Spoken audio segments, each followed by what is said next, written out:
on the project team. Good. Okay. Thank you. Well, good evening, everybody. My name is Robert Kearns. I'm here with the Charles River Watershed Association.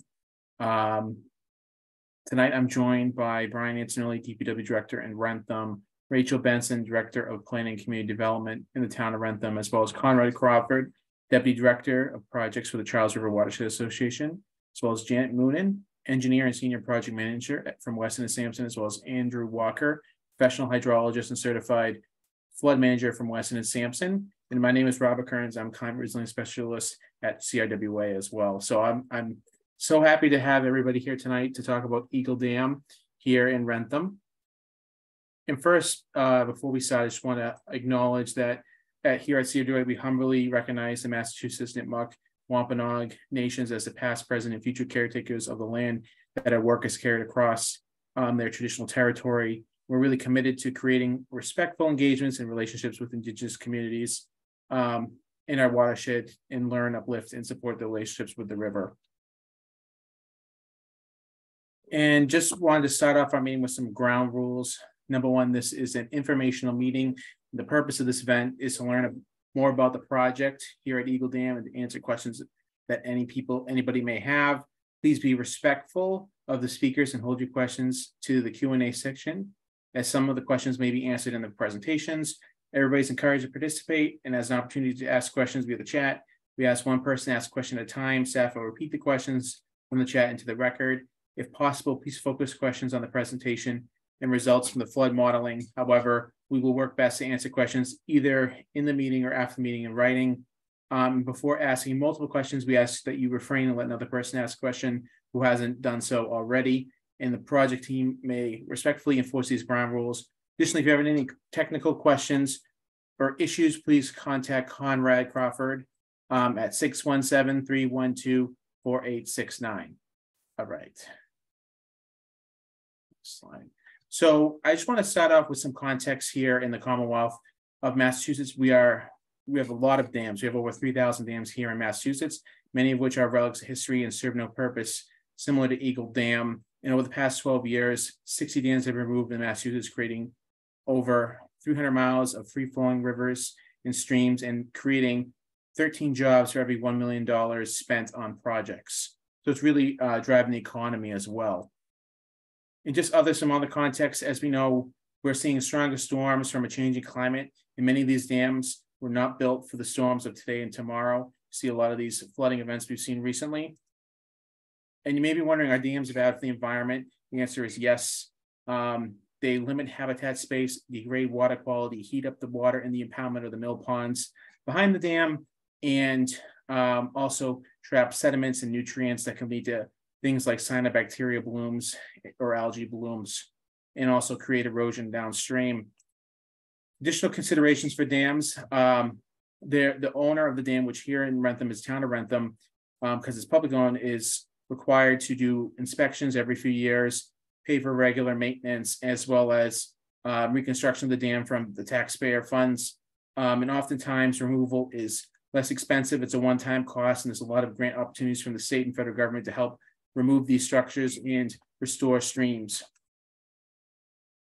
Also, another thing, going off of the land acknowledgement, we also want to just acknowledge that dams have blocked the passage of migratory fish and have negatively impacted a critical nutrient source and food source for Indigenous peoples. And there's some history here in the Charles River that talks about it. I'm not going to read all about it, but we can definitely provide it. And have information on our website about some of the history of some of the dams, especially the ones downstream. Next slide. And also, you may be wondering, is there precedent for dam removal here in the Charles River? And the answer is yes, we do. We've had the last dam in the watershed was removed in 2017 up in Bellingham on the main stem of the river. And additionally, 10 dams on the main stem of the Charles River have been breached or removed since colonization. Just want to give an example of a dam similar to Eagle Dam in size and in context that would, so you all could have some sort of visualization of what it could look like if Eagle Dam were to be removed, because the Bellingham Dam is in the main stem of the river. It's a much larger area, but this dam is on Brook in Pepperell, Massachusetts, and it was completed last year. And you can see on the left-hand side is before the dam was removed, and on the right-hand side was after. And you can see the stream channel was restored, and the native seed bank and vegetation has come back and really created a meadow alongside of the restored stream channel. It's really beautiful. And it's in a conservation area, and if people want to go visit, you can go up to Pepperell and visit it any day. So zooming in on Wrentham, Eagle Dam is a low hazard potential structure. It's in unsafe condition from the last dam inspection in 2022, owned by the town, as I said. And some of the concerns for safety is that there's trees growing in on dam, water flowing through it from seepage through the structure. It was identified in your hazard mitigation plan and municipal vulnerability preparedness plans as a liability. I'm not going to read all of this history of Eagle Dam through the years, but there is history of Atlantic salmon migrating up to this point in the river, which really blows my mind, coming all the way up from Boston Harbor to Wrentham. And there's been a history of industry and various mills at the site, and also have been multiple instances where the dam has breached. One example was a catastrophic breach in the 1800s. And in 2021, the town worked with ESS Group and CRWA to do a feasibility study to look at potentially removing the dam. And now we're talking about looking at further studies that have subsequently been taken, and we'll talk more about that in a few minutes. And speaking of which, here's the image from the 1875 flood that damaged downstream in Norfolk, Massachusetts, the City Mills Dam and Factory. This flood from the breach of the Eagle Dam in 1875 also washed out the Franklin Line Railroad. Additionally, the town of Norfolk has a plaque at City Mills, and on the website mentions the dam breach nearly drowned Edwin Alonzo Morse as he was swept away in a mass of mud, railroad ties, and rails before being rescued by Owen Shields, a railroad's tracksman. So there's a really close call for that person, Edwin Alonzo Morse, back in 1875. More recently, here's an image from 1972 after there was a dam breach in 1968 due to tree rot. Additionally, here's some more pictures from 1973 of the dam in a breach condition. You see the lower water levels. You may be wondering, is the dam just the spillway or the waterfall of the dam? It's not just that. There's an earthen embankment on both sides of the dam. This is a site sketch from the inspection report showing the full extent of the dam. See the spillway here, people colloquially know as the waterfall is here. There's also the earthen part of the dam here, as well as over here, or which is called the embankment. These are some images from the inspection from 2022 that found the dam in poor condition. This was done by Pear Corporation. You can see the large trees and vegetation on the earthen part of the embankment, as well as the erosion on the crests. Additionally, a large crack in the spillway, as well as seepage, the earthen part of the dam. Additionally, just want to highlight, as a part of the feasibility study, sediment core samples were taken and sent to a lab for analysis, which did not find concerns for contamination for public health and the environment. Here's some pictures from the feasibility study, which was a couple of years ago, and an image from the sediment sampling sites from the feasibility study. Another thing, just wanted to highlight, there have been some concerns from residents that that there would be potential impacts to the town's water supply. The town worked with environmental partners to look into this concern, and they have found that removing the dam would not have any measurable impacts to the town's water supply. And one of the reasons why is because the water supply aquifer that the town is getting their water from comes from this whole area upstream, which includes Lake Pearl and Lake Archer. So it's not just coming from the area around Eagle Dam.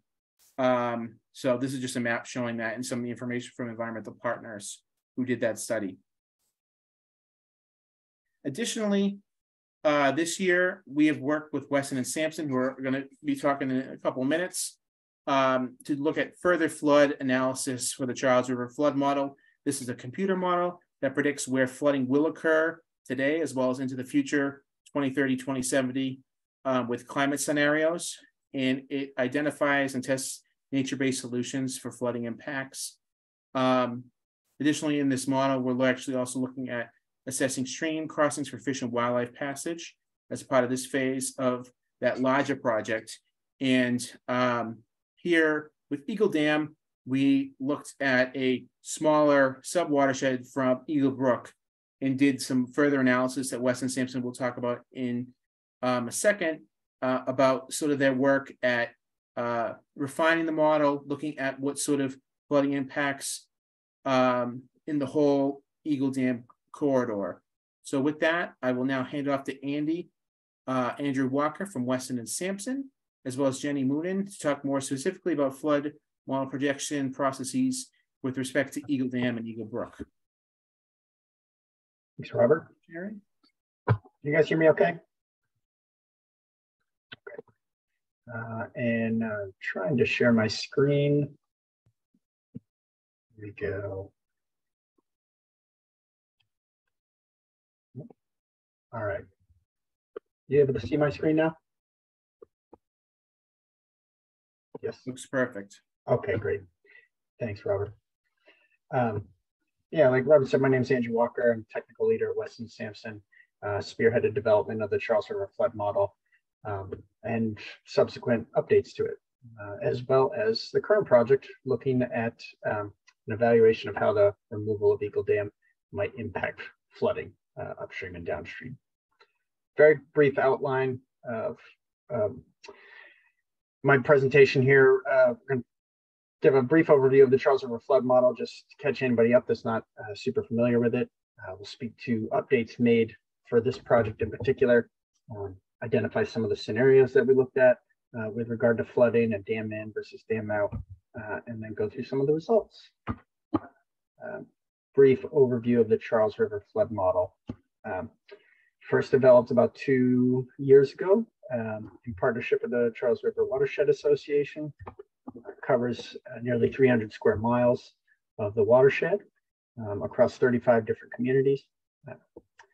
About 190 miles of river and tributaries, and hundreds of bridges, culverts, and dams. And a link to a story map that talks about sort of the development of the model down at the bottom. I imagine these presentations were made available, so you can click on that link and learn more about it. And take you right to the Charles River Watershed Association's story map. Updates made to the model in support of this project. The first step was getting out in the field, taking measurements of the stream and the various structures within the stream, as well as survey data, ground shots near buildings that are close to the floodplain, roadway overtopping, just sort of gathering all the field data we needed to support updating the model for this project. Right, so we took all that information, we brought it back to the lab, so to speak, and updated several pieces of the model, including how channels were defined, right? Fine tuning. The model was originally developed over 300 square miles, so it was perhaps it was developed efficiently and perhaps not as detailed as you might need for a study like this.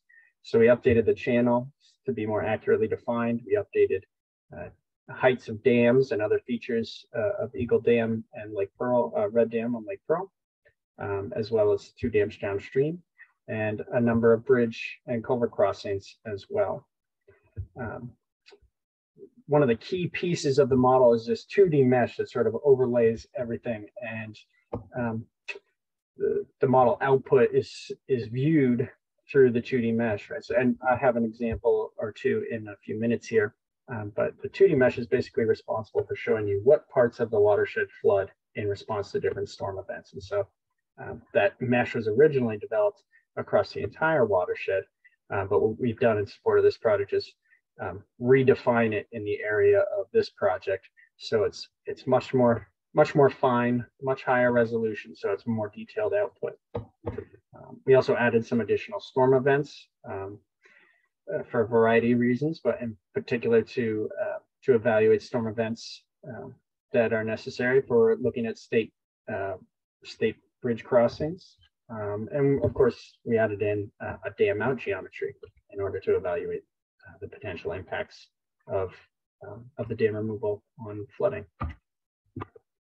A little bit more about some of the field work we did. We used a really accurate handheld GPS unit, generally accurate to within about an inch. So really quite good equipment. We looked at 11 structures between Lake Archer and Main Street in Norfolk. 11 different structures, taking measurements, surveying elevations. We also took some typical channel cross sections so that we could better represent the channel and floodplain in the model. And for select houses near the 100-year floodplain, we surveyed the ground surface near those houses and measured up to the approximate first floor sill elevation so that we could understand better the potential impacts of a dam removal on those houses.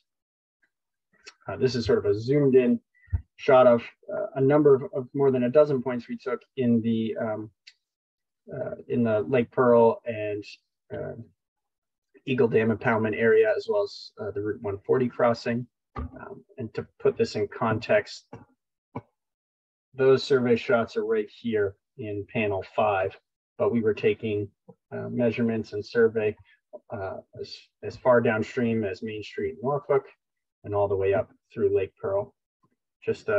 I won't read through all of these, but a number of locations, right? We were taking measurements and survey at a number of locations up and down this study reach.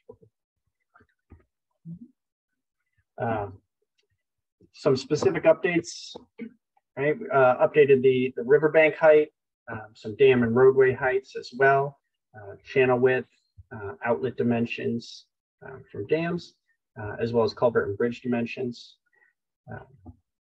We adjusted the connectivity between Lake Archer and Lake Pepperell. Based on our field observations as for this project, we thought that could be modeled a little bit more accurately. We added the Wrentham Anglers Club Dam that was not in the original model, but it has been updated in the model now. And as I said, we extended the 2D mesh sort of laterally away from the river to make sure we're capturing the entire floodplain and increase that resolution. And you can see that that update in particular here.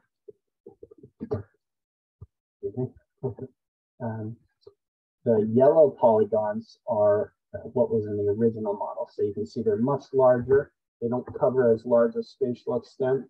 They were initially focused on the 100-year floodplain. We've expanded it to cover the 500-year floodplain as well. And you can see we've got much smaller 2D cells, so we get much more accurate output.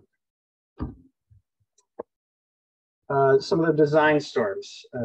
Of course, the original model has lots of design storms, including the 2-year, 10-year, and 100-year 24-hour events. For both baseline climate and 2070 climate. Those were updated as recently as last spring. The 2070 climate data is considered as up to date as can be based on the Resilient Mass Guidance document. And in support of this study, we also added the 50-year and 500-year storm events because those are relevant to Mass DOT standards. And we also added, so the Charles River flood model initially represents existing conditions with the Eagle Dam in place, but we developed a separate geometry, a separate version of the model geometry that I'll refer to as dam out. And it assumes that a cut is made in the dam, that the entire dam isn't necessarily removed, but a cut is made sort of near the center that removes the spillway as well as a few feet on either side.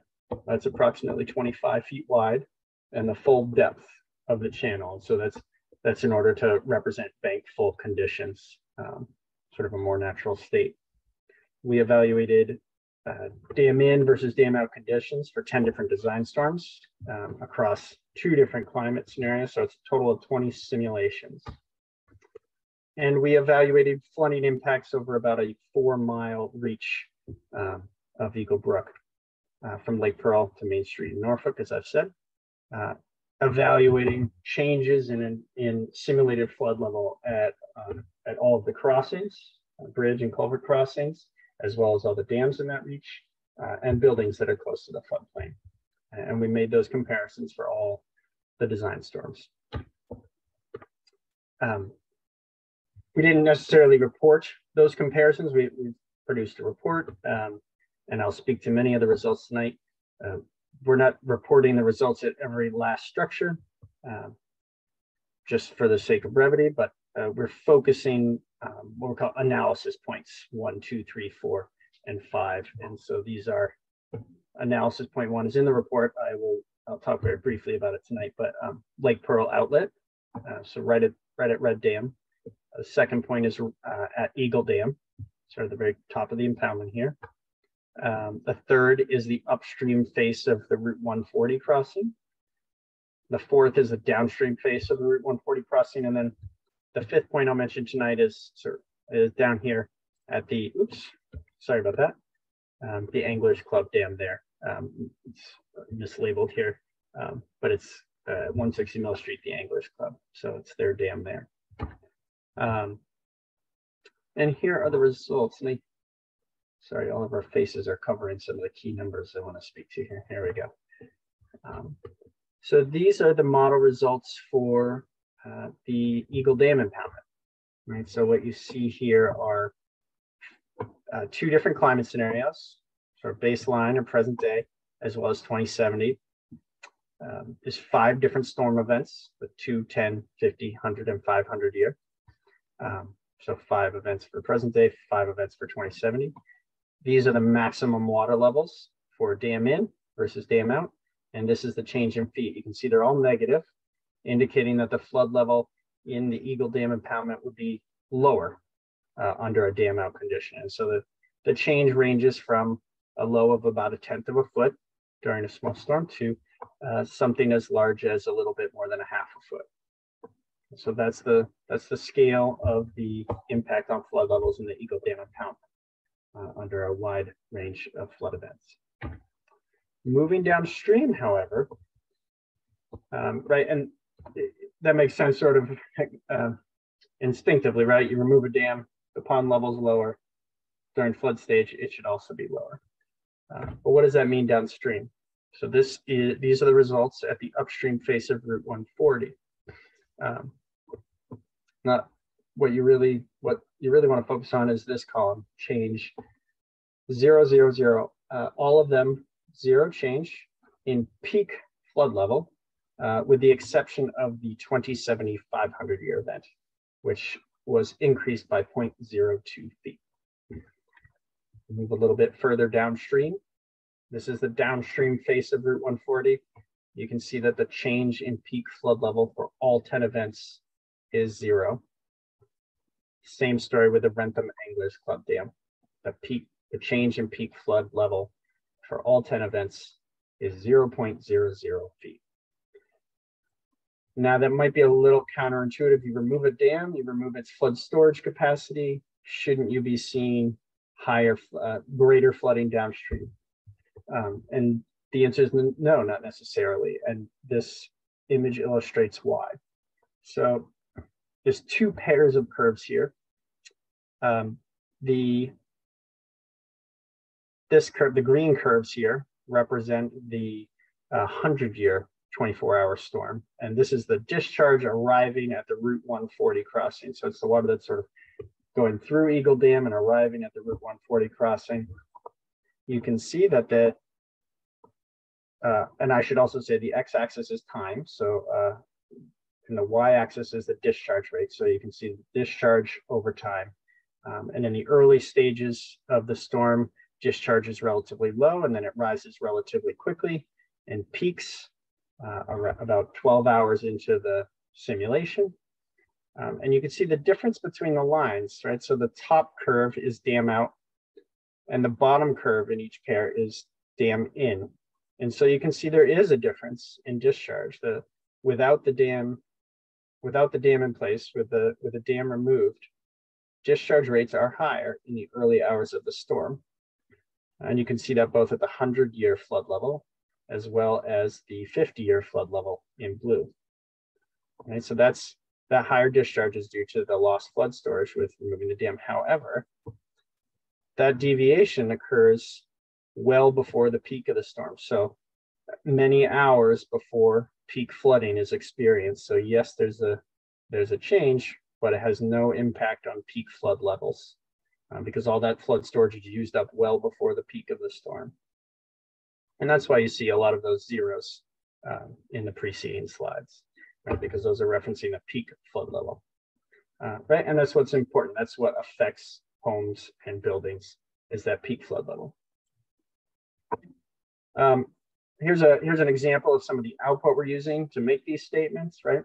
So you can see the 2D cells. The darker the blue, the deeper the water. And so you can see Eagle Dam is just south of the Route 140 crossing. And so you can see if you look back and forth, on the left side is the baseline climate 100-year event with the dam in place, so existing conditions. And on the right side is the baseline 100-year same storm event with the dam removed.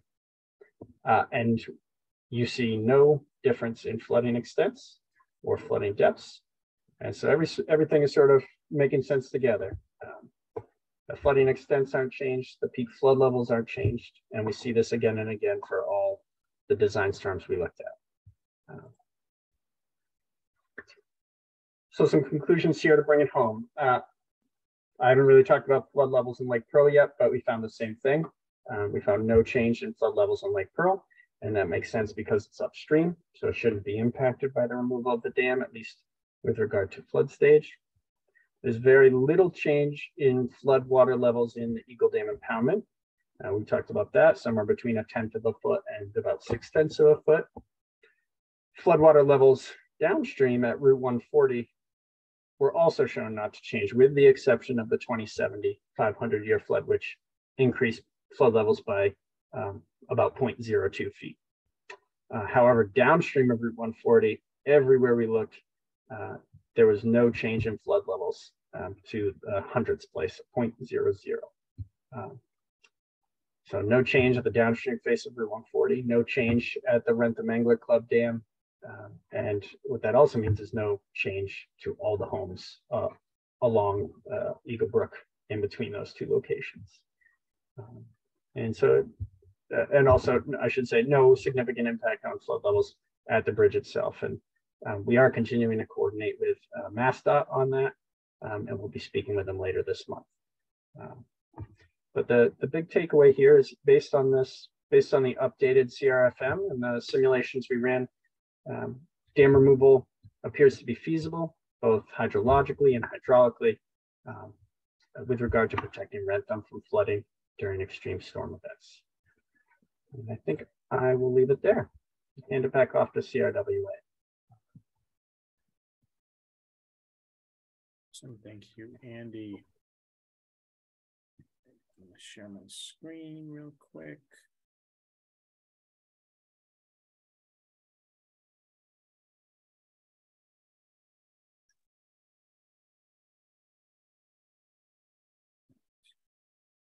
Everybody see? Everybody see my screen? There you are, yep. All right. So before we go into the Q&A, and I believe everybody's been starting to put them in the chat, to Conrad, just want to thank everybody for coming tonight.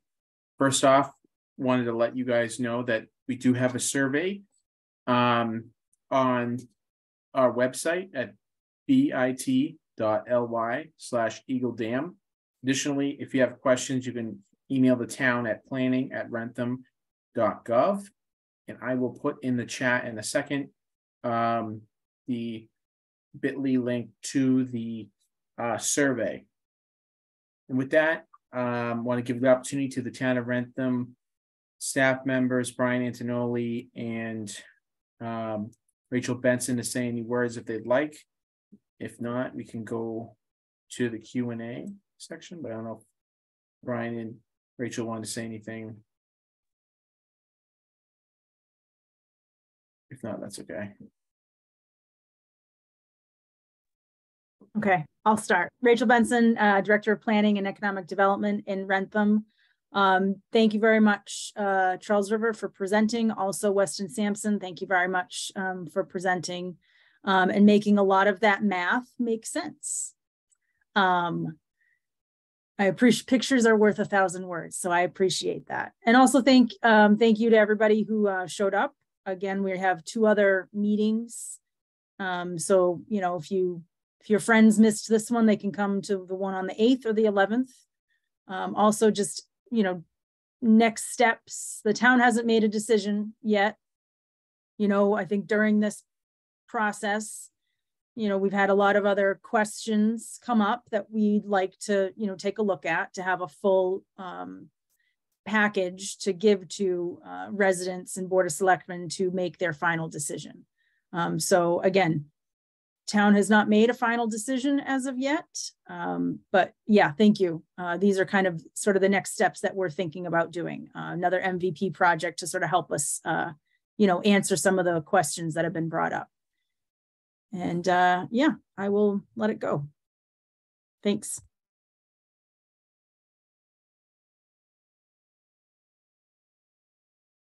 So thank you, Rachel. Yeah. With that, I'll turn it to my colleague, Conrad. I just wanted to say, I'm sorry. Sorry, Brian. No worries. I pretty much second everything Rachel had to say. I do appreciate everybody's input, from the residents to the residents consultant, to our consultants, to third parties involved. I think at the end of the day, we're going to have to make a decision. The selectmen and the residents will have to make a decision that will be what's best for the town of Wrentham. And as Rachel said, we don't know what that is yet. There's no decision made one way or the other. We look at all these meetings as fact-finding missions, and we take in all the information we get, and it all gets put to use. So thank you all. Thank you, Brian.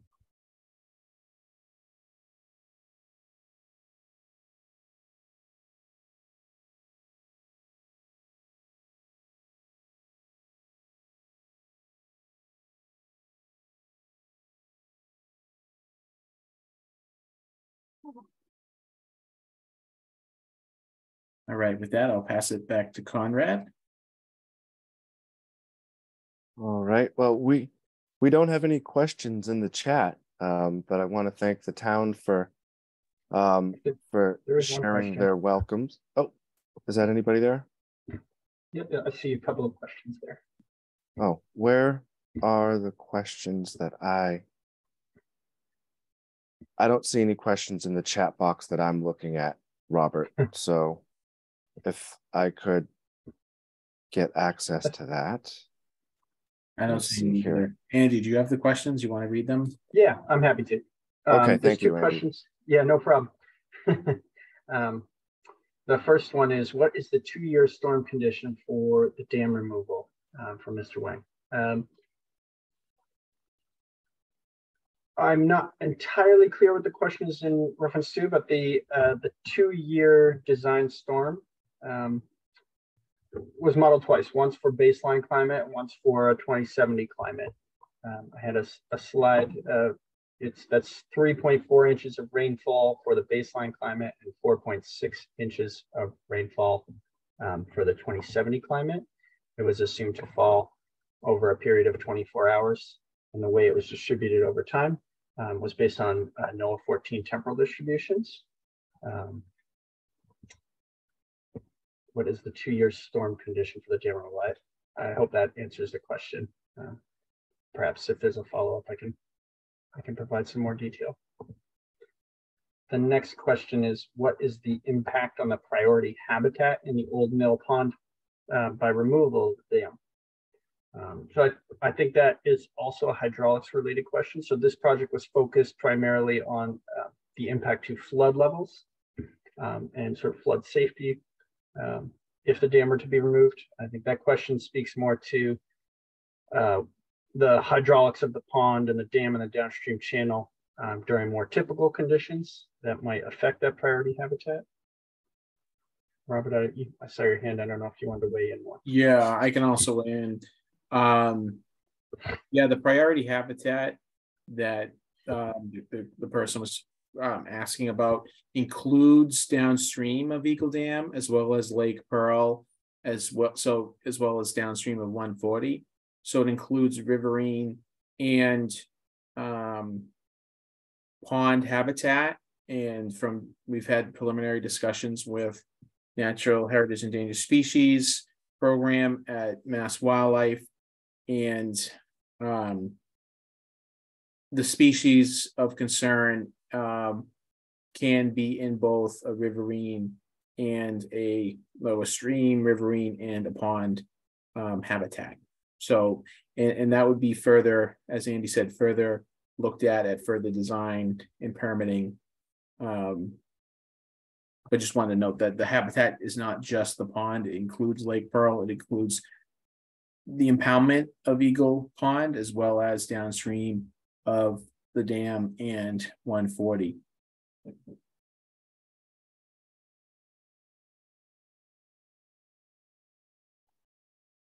There was another question here. Did Weston and Sampson study the impact of dam removal on town wells? If so, what were the results? Where can we get a copy of that study? Weston and Sampson did not perform that study, but I think, Robert, you touched on that earlier in the presentation. ES studied that recently, is that right? Or Yeah. EP, sorry. Yeah, EP, yep. Environmental Partners did the study. I can pull it up if folks be helpful to folks. That memo is also on the project webpage on the town's website. I'll put a link in the chat.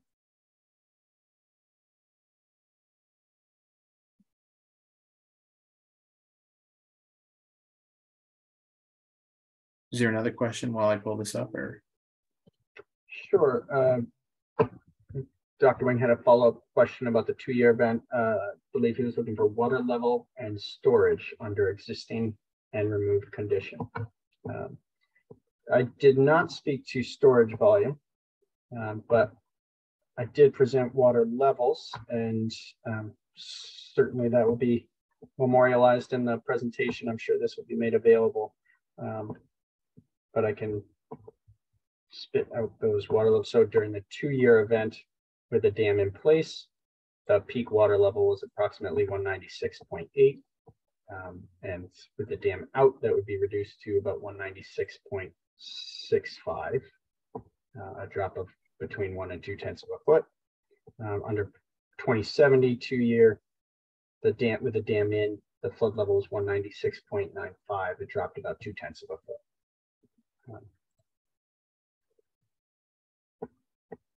I'll be happy to show the table again. I know Robert's trying to share his screen to address the previous question.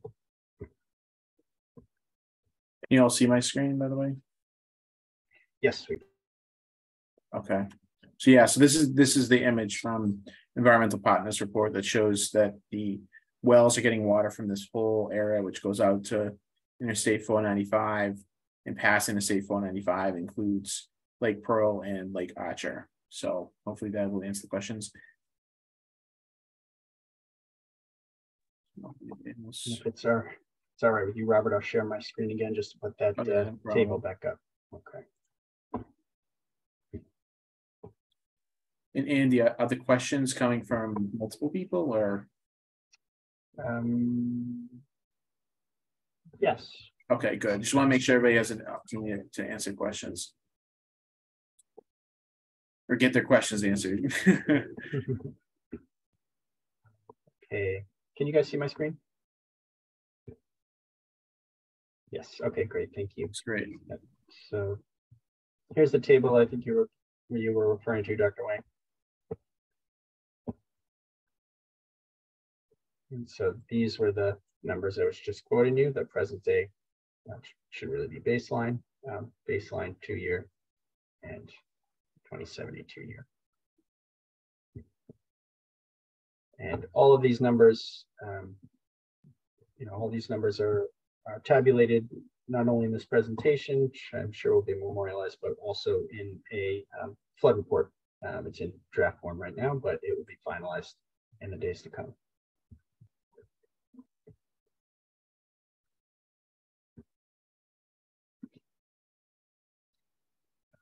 Just gonna stop sharing so I can navigate back here. Okay.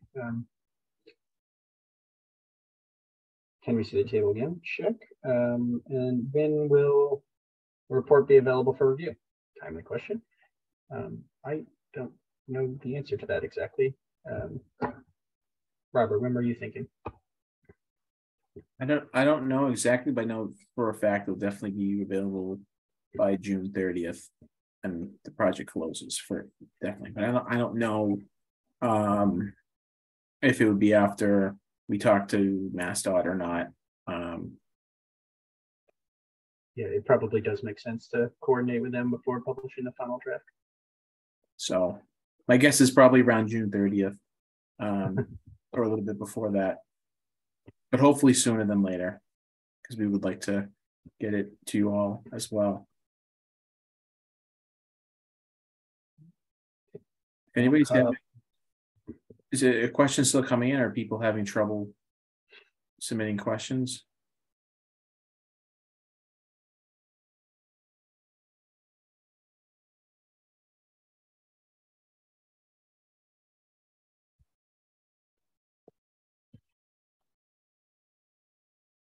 Here we go. What cross-section inside the pond was used in evaluating the impact?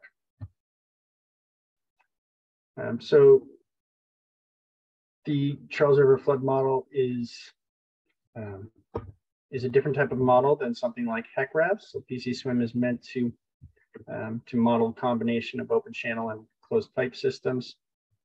It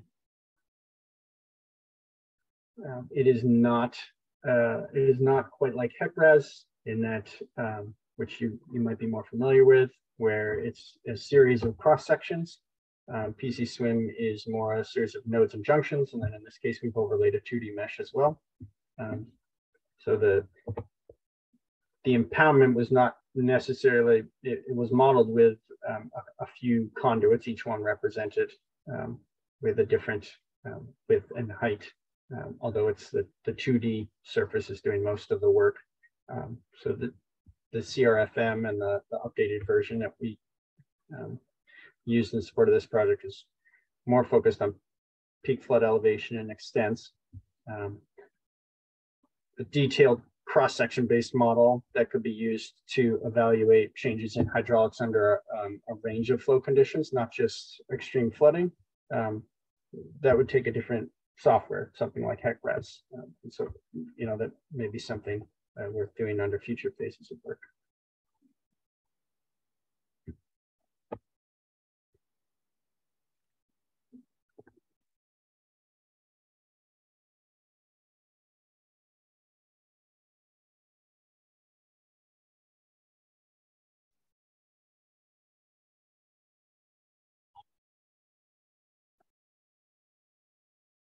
Caught up on questions at the moment. Am I the only one that can see the questions?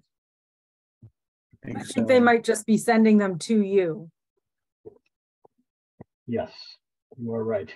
They are direct messages to me.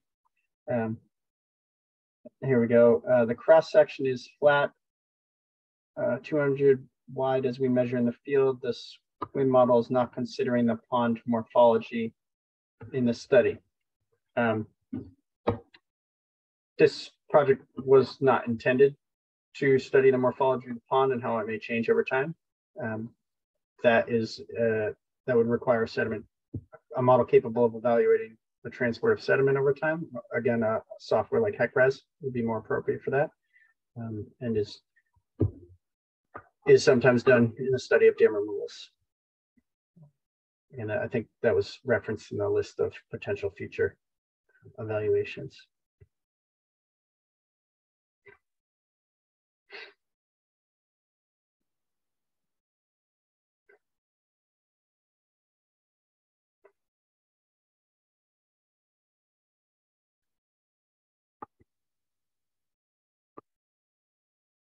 And just, I suppose while we wait to see if there's a follow-up chat question here, I'll just reiterate that that's sort of the goal of this relatively small study was really aimed at looking at impacts in the channel and the floodplain during more extreme flooding, with an eye towards the Route 140 crossing, because if there were impacts to the Route 140 crossing, that could potentially be a significant impact, and I think the goal is to identify those potential impacts early on in the process. So,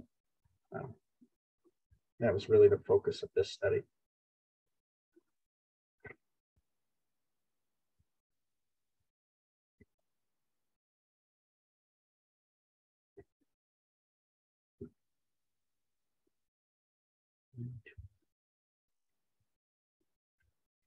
Also, if people are having technical difficulties with the chat, I'm going to put Conrad's number in the chat as well. There we go. We do not know the extent of the impact on the 4 miles of pond and Eagle Brook. The flow will be increased and that may erode the channel downstream of the pond. This model and this project did look at impacts to flood elevations and discharge for those 4 miles of study reach. So yes, we do know the extent and impact of flooding over the study reach. This project is not about studying erosion in the pond or in the downstream channel.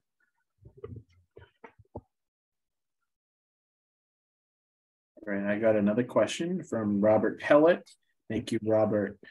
Did Weston and Sampson study the impact of dam removal on town wells? If so, what were the results? Can we get a copy of this study? I believe this question was answered, but I can answer it again.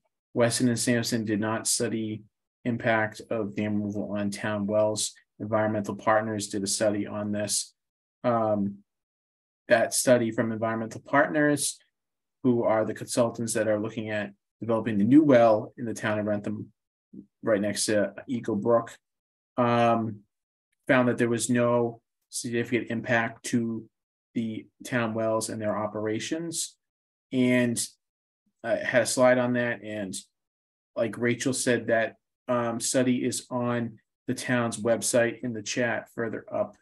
I will put it back up. But thank you, Robert, for the question.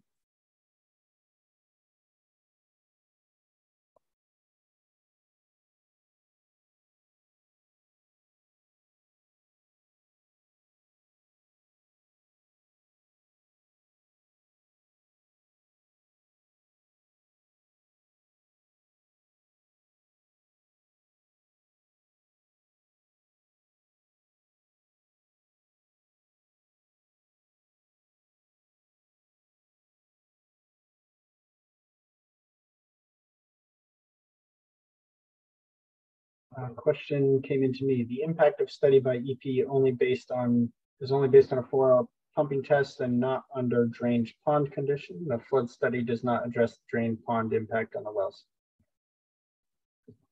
I can't speak to the EP work, but the flood study, that's true. The flood study does not address the drained pond impact on wells. The scope of the work was focused on flooding impacts, not on surface water, groundwater interactions. And I don't work for EP, but like I said previously, they did look at the wells and the impacts of dam removal on the wells, and they found that there was no significant impact. So and we can definitely provide that study to you all, and it is on the town's website. But I don't know if Rachel and Brian want to say anything else there. I know with the map, it shows that they're getting water. The water's not coming from just the Eagle Dam impoundment, or it's coming from Lake Pearl, Lake Archer, and that whole area. I'll let Brian take this one because he's the water guy, not me. I know I turn on my faucet and it comes out. That's about. Yeah, I mean, the study pretty much from EP, it says what we've been saying the whole time. It's going to have no effect on the wells. They did the pump test by the standards that Mass DEP recommends for the work being done in conjunction with this with the potential removal of the dam and the impacts it'll have. And they have found that there will be no issues. Again, the major recharge area of any well and the major area from which it draws its cone of influence is the zone 2. The zone 1 is much too close. The zone 2 does cover Lake Pearl, Lake Archer, a massive underground aquifer, as the map has shown. Does that Does it say that nothing recharges from Eagle Dam? Of course not. Eagle Dam is allowing for some recharge. But it's compared to what is around it and the rest of the aquifer, it's negligible in that regard. So it's not a concern of water in terms of the quality or the availability of water. The bigger concern is our ability to pump the water out because of our withdrawal permits. But that's an argument for a whole nother day. So thanks, Brian.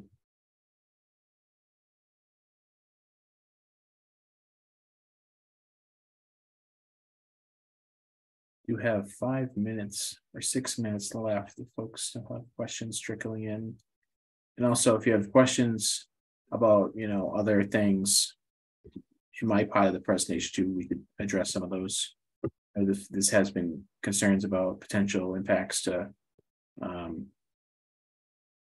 wildlife and that sort of thing.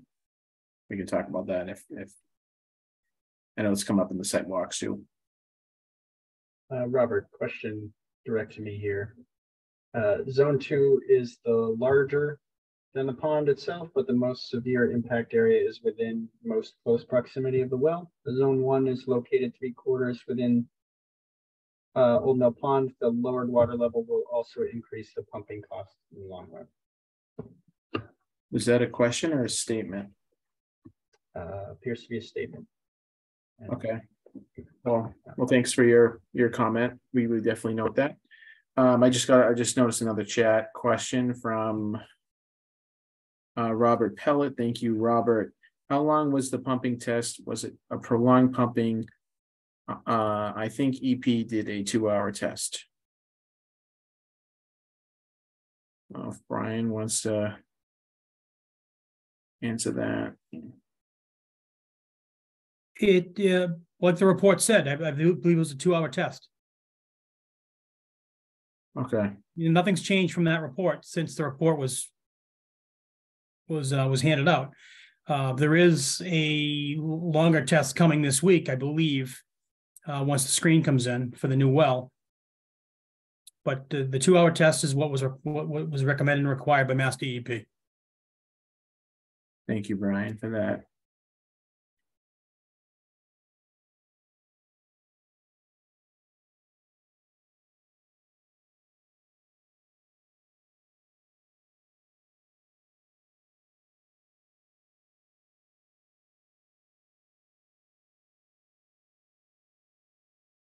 Great questions, everybody.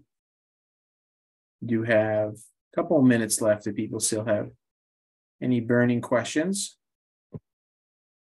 Follow-up question. How can 2-hour tests with full pond conclude the impact no measurable for a drainage pond condition? Sorry, I couldn't hear you, Andrew. Oh, sorry. Dr. Winks asked a follow-up question. How can 2-hour tests with full pond conclude the impact no measurable for drained pond condition? Further questions about the EP work?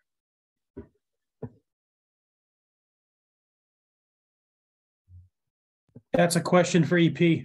I can't speak for them. Yeah. Likewise, we will definitely note it. Thank you for it. We will put that in the notes and we will follow that up in writing. After talking EP, I believe when they're at the sidewalk, like they said from the report, they didn't see removal of the dam as a significant impact. But the specifics of that question, I cannot answer. So, but thank you for it. Appreciate it.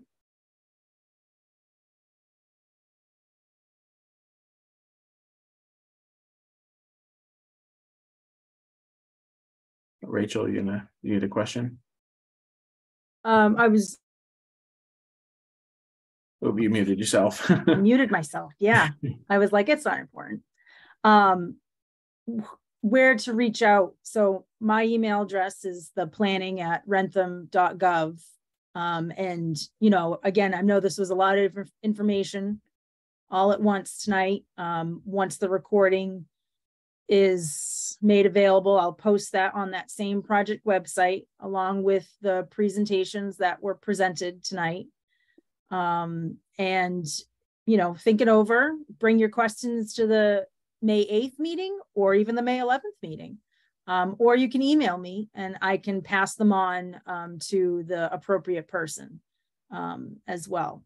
So again, I think a lot of questions that were asked tonight were answered at the site meeting. And a lot of the information, the memos, reports are all on that project webpage as well.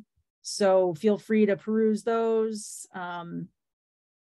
And yeah, send us your questions, follow-ups that you have. And if not, I'll see you on the 8th as well. Thank you, Robert, for putting the email in there. No problem.